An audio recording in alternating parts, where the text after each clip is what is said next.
Hello friends, ஒரு சின்ன experiment video just for ஃபன்னுக்காக தான். இப்போது நான் இந்த ஐஸ் க்யூப்பை இது உள்ளே போட்டுட்டு தண்ணி ஊற்றி வச்சுருவேன். இது உள்ளே ஒரு கீயை போட்டு நான் வச்சிடுறேன். என் பொண்ணுக்கிட்ட வந்து அந்த கீயை நான் எடுக்க சொல்கிறேன். அந்த சில்லுன்னு வாட்டருக்குள்ளே தண்ணி கை வைக்கும் போது அவள் என்ன ரியாக்ஷன் பண்ணுறாங்கிறத நம்ம இப்போ பார்க்கலாம். இப்போது இந்த ஐஸ் க்யூப்பெல்லாம் நம்ம அது உள்ளே போட்டுடலாம். போட்டு தண்ணி ஊற்றிக்கலாம். நம்ம தண்ணி ஊற்றி வச்சிடலாம். ஐஸ் எல்லாம் கரையட்டும். கரைஞ்ச உடனே இதில் எதையாவது போட்டுட்டு என் பொண்ணை எடுக்க சொல்லலாம்.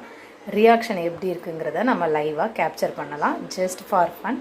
அதுக்கு முன்னாடி நீங்கள் நம்ம சேனலை ஃபஸ்ட் டைம் பார்க்குறீங்கன்னா நம்ம சேனலை ஒரு லைக் பண்ணிவிட்டு சப்ஸ்கிரைப் பண்ணிவிட்டு பாருங்கள். இப்போது இதை இந்த ஸ்டூல் மேலே